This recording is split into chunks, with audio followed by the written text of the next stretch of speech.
Yo voy a hablar de asma en pediatría, que es otro de los tópicos que también me encanta. Y pues en realidad es como el otro gran porcentaje de lo que veo en la consulta. Siguiente. Entonces, para esta presentación yo no tengo conflicto de interés. He sido conferencista para Sambon, Sanofi, pero pues no recibiría un horario. Siguiente. Y los objetivos van a ser básicamente hablar algunas generalidades, cómo establecemos el diagnóstico de asma en pediatría, si es necesario hacer 1000 test para poder arrancar el tratamiento, eso es en lo que quiero hacer énfasis hoy, el tratamiento farmacológico, el no farmacológico y emitir pues unas recomendaciones. Y para esto yo les vengo a traer la actualización de la guía GINA 2024 que salió hace cerca de 3 meses y el componente español, o sea, aquí sale siempre GINA para el Día Mundial del Asma en mayo y la contraparte que la guía española yo he encontrado una parte intermedia porque aunque GINA es un poquito más, no es tan racional en las conductas que podemos tener en países como el nuestro, pues he tratado de hacer una adaptación de las dos guías siguientes. Entonces, desde el 2019, cuando yo tenía que dar esta actualización, a mí me parecía que siempre era lo mismo, pero a partir del año 2019, Gina por fin se ocupó, vamos a hacer algo diferente y lo que tenemos que acabar es con el asma no tratada.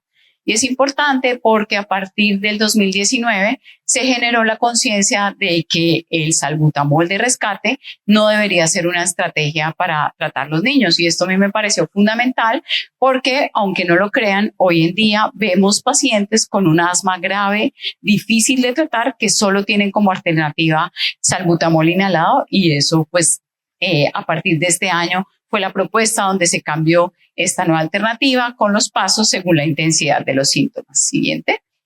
Y lo que nosotros vemos normalmente en el asma y que se nos ha enseñado y que no es el objetivo de esta conferencia, básicamente les quiero decir que es un grupo heterogéneo. De hecho, se ha planteado si dentro de los endotipos y los fenotipos de la enfermedad estamos viendo diferentes enfermedades, pero lo importante es captar la mayor cantidad de personas para tratar.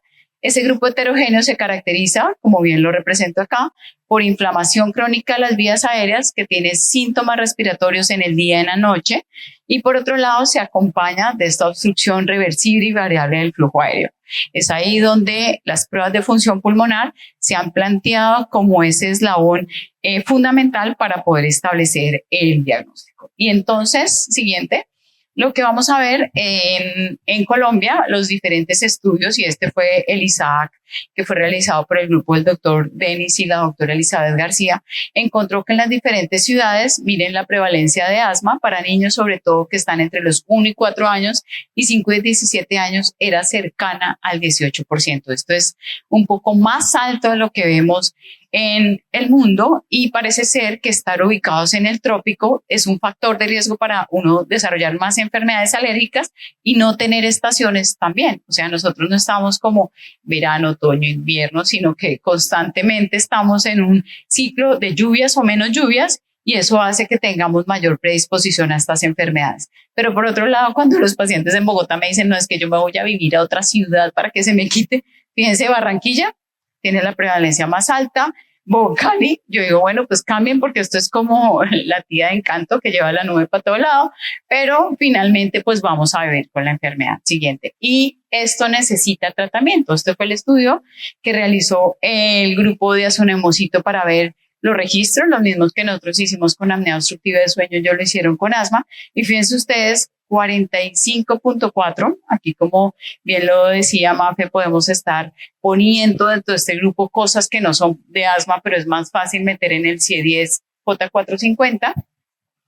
Los adultos, también muy alta, pero fíjense en este grupo de adolescentes, porque no consultan y la mayoría se mejoran, baja hasta casi la cuarta parte. Entonces, es una enfermedad prevalente, es una enfermedad que tiene carga de la enfermedad para la familia y se relaciona con ausentismo escolar. Siguiente parte.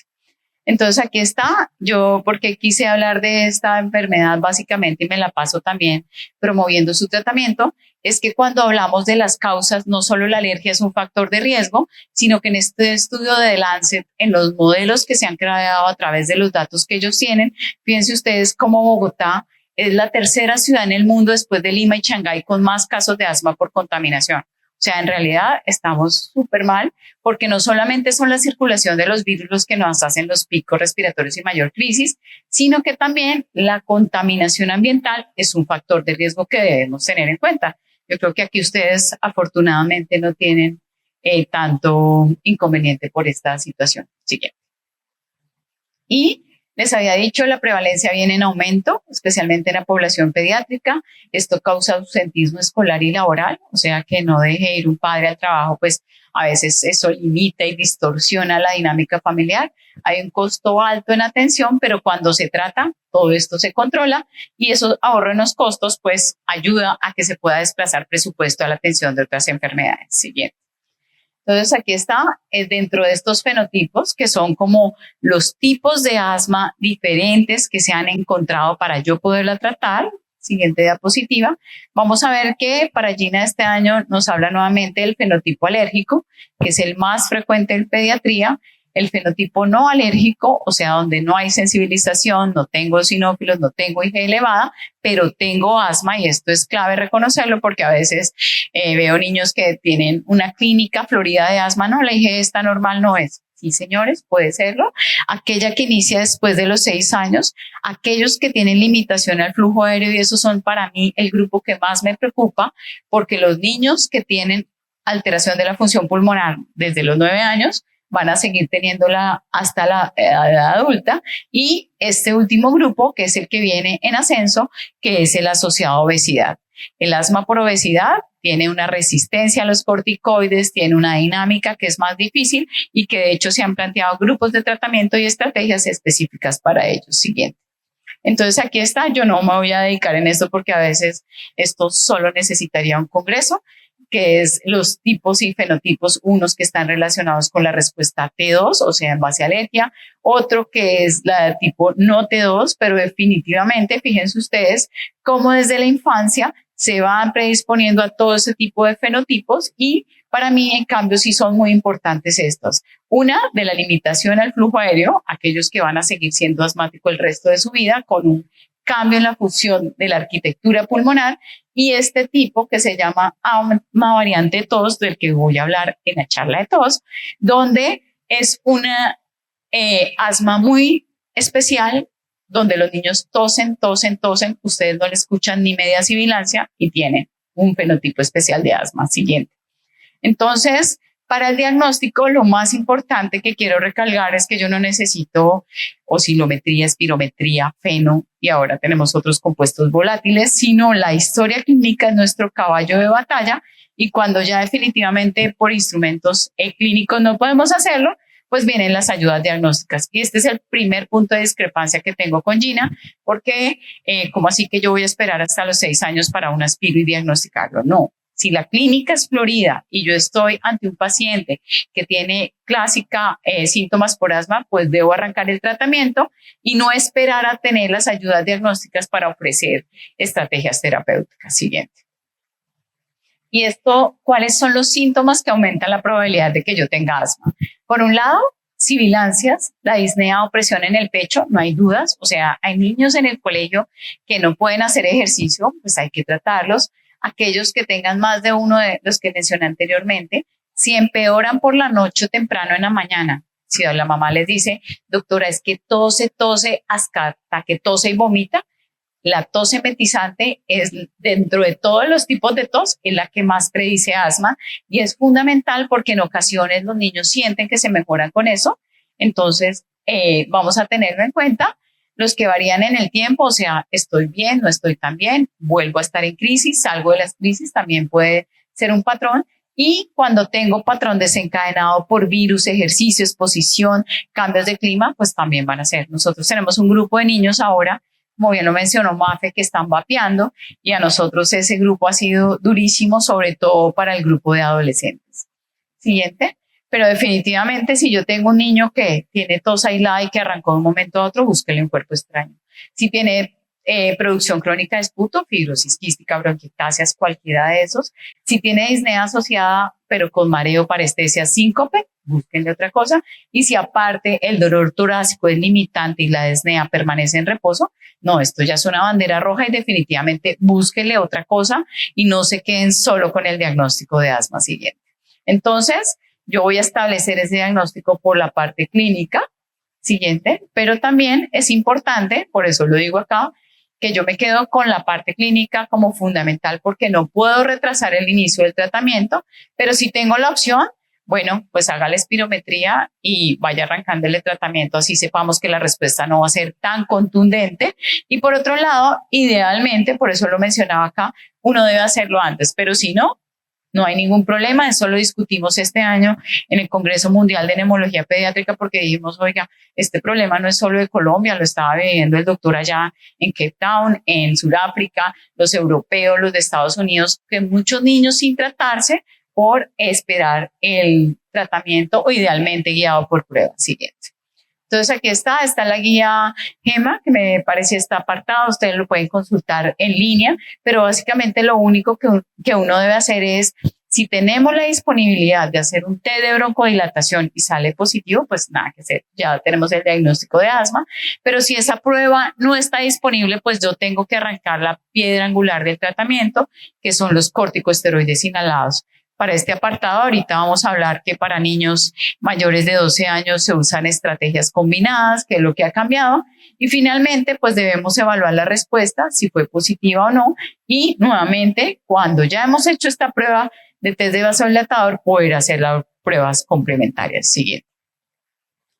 Lo más importante después de haber hecho esta parte es que no solamente debemos establecer una relación médico-paciente, los pediatras tenemos que atender a la abuela, a la bisabuela, a la tatarabuela, al vecino, porque siempre nos ven, no somos, de verdad, yo creo que es la consulta más impopular, formulamos esteroides, siempre hay muchos mitos respecto al tratamiento, pero cuando uno establece una verdadera relación empática con pacientes con asma, esto se ha encontrado en los desenlaces a largo plazo que puede mejorar el tratamiento. Así que la información es fundamental y dentro de las pruebas de función pulmonar, pues la espirometría es la que nos aporta el BF1, la relación BF1, capacidad vital forzada y ese flujo expiratorio pico siguiente. Entonces, la espirometría debe hacerse en ámbitos donde tengan personal entrenado para niños, ¿sí? Porque si no, yo he visto que a veces mando a adolescentes de 15 años que miden más de unos 50, no, doctora, el niño no la pudo hacer, muero. Esto, allá tenemos unas terapeutas que son, mejor dicho, súper pilosas y nos han ayudado a hacer espirometrías muy bien hechas con alta calidad desde los 5 años. Pero si definitivamente no puedo, pues también hay otras pruebas que se pueden hacer desde los 3 años, como la oscilometría, que nosotros estamos incentivando a las personas para que aprendan en esto y poderlas tener en cuenta. Siguiente. Entonces, ¿cuáles son estos factores de riesgo cuando un paciente está siendo manejado por asma y que no hemos tenido en cuenta? Si a mí me dice la mamá que entró a UCI, miren, eso es un tatuaje que le queda para toda la vida. Un niño que tuvo intubación orotraqueal por una crisis de asma, nosotros ya no intubamos a nadie por crisis, la verdad. Pero cuando un niño se ha necesitado intubar, eso es gravísimo. A él no lo podemos dejar esperando en el triage. Necesita tratamiento. Si tiene síntomas no controlados, pues debe controlarse con el tratamiento. Si ha tenido al menos una exacerbación en los 12 meses, imagínense nosotros que vemos niños con crisis cada mes, esto es exagerado. Y nuevamente tener un BF1 bajo también es un predictor para que no le vaya también en asma. Siguiente. Y por otro lado, la parte de educación respecto a la técnica de inhalación o la mala adherencia. Y por otro lado, el tabaquismo tanto activo o pasivo y nosotros tenemos acá el vapeo. Tenemos otras condiciones como son la obesidad, tener los eosinófilos mayores cada vez nos ponen el corte más bajito, la último corte está como mayores de 200 para poder establecer ese riesgo de tener una pobre respuesta al manejo siguiente. Entonces, si tengo aparte rinitis, apnea de sueño, reflujo, obesidad, una rinosinusitis o depresión, ansiedad, esta comorbilidad hace que los desenlaces en asma no sean tan buenos. Así que cuando yo estoy haciendo mi lista de chequeo y voy a decir, voy a arrancarle tratamiento a este chino, tengo que ver si no tiene nada de esto y poderlo controlar antes de empezar el tratamiento, o si lo evidencio durante la terapia, pues también hacer el tratamiento específico. Y por otro lado, siempre plantear el diagnóstico diferencial, que en eso sí lo tienen como un Gina y Gema, es que se comió un cuerpo extraño, tiene bronquiectasias, tiene una enfermedad diferente a asma, una cardiopatía, una inmunodeficiencia o tenemos un reflujo gastroesofágico exacerbado. Siguiente. Entonces acá está, esto es uno de los casos de New England donde muestran que un niño que aspira dije que en realidad correspondía a una crisis de asma, pues por una aspiración de cuerpo extraño. Siguiente, o este caso que recientemente lo tuvimos, una niña de 16 años, remitida de Florencia, con 3 años de asma que no mejora. Esto es un tumor carcinoide que tuvimos que resecar hace poco. Y en realidad, si hubiéramos hecho el abordaje sistemático, hubiéramos podido establecer que no tenía el patrón de síntomas asociados a asma, sino que se desencadenaba con ejercicio y que tenía, dependiendo de la disposición de la masa, pues había causado una obliteración como tal del lóbulo medio. Siguiente. Entonces, uno diría, ustedes saben, soy fan de los cuestionarios, fáciles de hacer, baratos. Nosotros validamos este cuestionario con un profe mío y que es el doctor Carlos Rodríguez como un trabajo de grado de nuestra residente. Y lo que hicimos fue validar las escalas, no sé si las han visto, están disponibles también en internet, fácil acceso de caritas para saber si un niño está o no controlado por asma. Y es que uno debe medir todo. Si uno no mide, uno puede decir va mejor, no va tan bien o está más malito. No, uno debe ponerle un número. ¿Está controlado o no está controlado? Y siguiente, esta es mi siguiente discrepancia, es que en este punto nosotros podemos cuantificar y está no controlado si tiene más de 20 puntos. Este es el ACT para niños pequeños, pero también está el TRAC. Hay otras herramientas que pueden ser usadas en la consulta. Siguiente. Entonces, cuando estamos ya manejando los pacientes con asma, tenemos que hacer esta lista de chequeo. Yo digo, uno tiene que saber si el asma está controlada, si hay problemas relacionados con el tratamiento y están dependientes del niño, de la familia, del dispositivo. Tenemos adolescentes que no quieren usar el inhalador por el color del inhalador, si tienen efectos secundarios, si tienen el plan de acción escrito o si tienen alguna comorbilidad. Siguiente. Pero por otro lado, pues también nosotros sabemos que esto está relacionado con otras terapias que están usando. Y en ese orden de ideas, pues debemos tenerlas también en cuenta.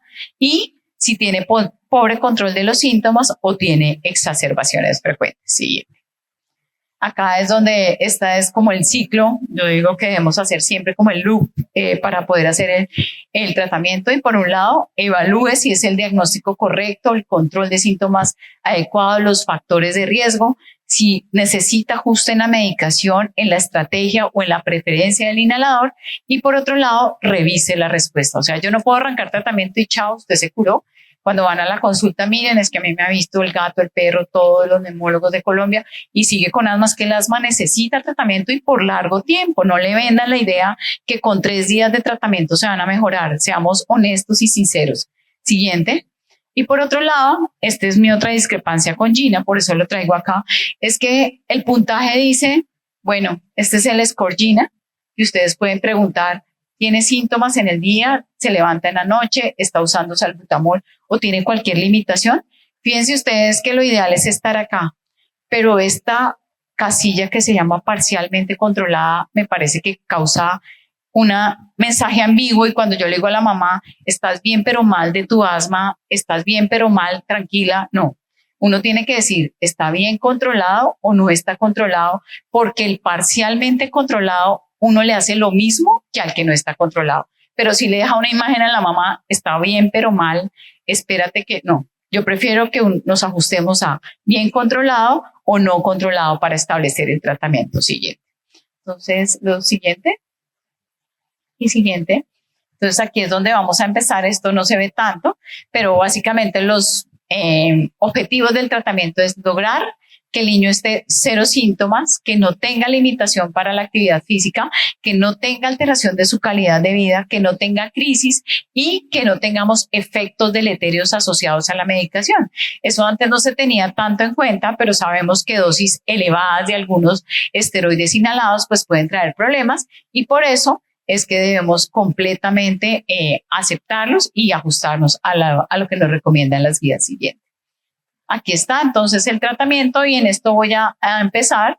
Siguiente, es que el buen control de síntomas es nuestro objetivo, que no existan exacerbaciones, que se mejore la función pulmonar, que no haya efectos secundarios y buscar estrategias farmacológicas y no farmacológicas. Dentro de las no farmacológicas, que voy a mencionar más adelante, hay un gran peso del control, mejoría de los sentimientos de angustia e incertidumbre que ayudan a controlarlos. Siguiente diapositiva, lo que ya les había mencionado respecto a la relación. Y cuando se hacen las encuestas a las personas, bueno, ¿por qué no te ha ido también en el tratamiento? Miren lo que responden las personas. La empatía y el contacto visual, no me miro a los ojos, me prescribió, no es suficiente. Las personas sientan que los médicos a veces ni le paran bolas porque es asma y el asma lo tiene mucha gente y el asma se mejora. Sí, o sea, con el tiempo. Entonces, fíjense ustedes que todos estos son la gran cantidad de relatos que en ocasiones hacen los padres cuando necesitan una verdadera estrategia con asma. Sí. El tratamiento escalonado, y yo tenía esta diapositiva siempre acá, pero afortunadamente hoy el tratamiento siguiente está condicionado a otras cosas, y es porque no solamente tenemos los medicamentos que son de control, como son los que se usan para reducir las exacerbaciones y son los esteroides inhalados, el Montelukast, las terapias combinadas, tiotropio y los terapia biológica, sino que también los medicamentos aliviadores solo deben ser ocupados para el alivio, no deben ser de ninguna manera ocupados para el tratamiento. Siguiente diapositiva. Siguiente. Estas son los de...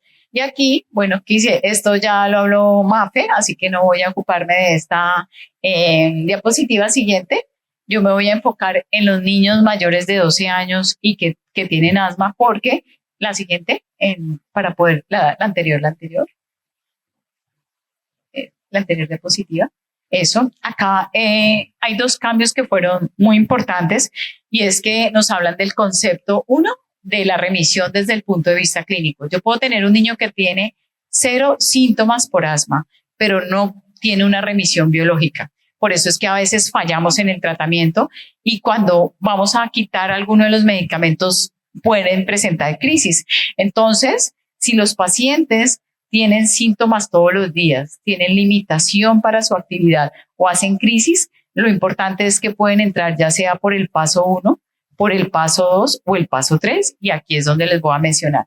Para el paso 1, definitivamente salbutamol de rescate no y 100 veces no. Ustedes siempre deben arrancar aquí en este primer paso para los pacientes mayores de 12 años con una terapia combinada, que la que está aprobada básicamente por GINA es la combinación de formoterol-budesonida, pero en nuestro país también tenemos la combinación salmeterol-fluticasona. Podemos hacer, si no se logra el control de síntomas y a través de cuestionarios, la opción preferida siempre es adicionar otro medicamento o ajustar la dosis del esteroide. Acá en este segundo paso entonces aparece Montelukast, pero ya saben que tiene un fenotipo especial que es el de la ciclooxigenasa 5, que es el que más se beneficiaría de su uso. No tenemos nosotros en este momento estudios clínicos para niños con ese fenotipo.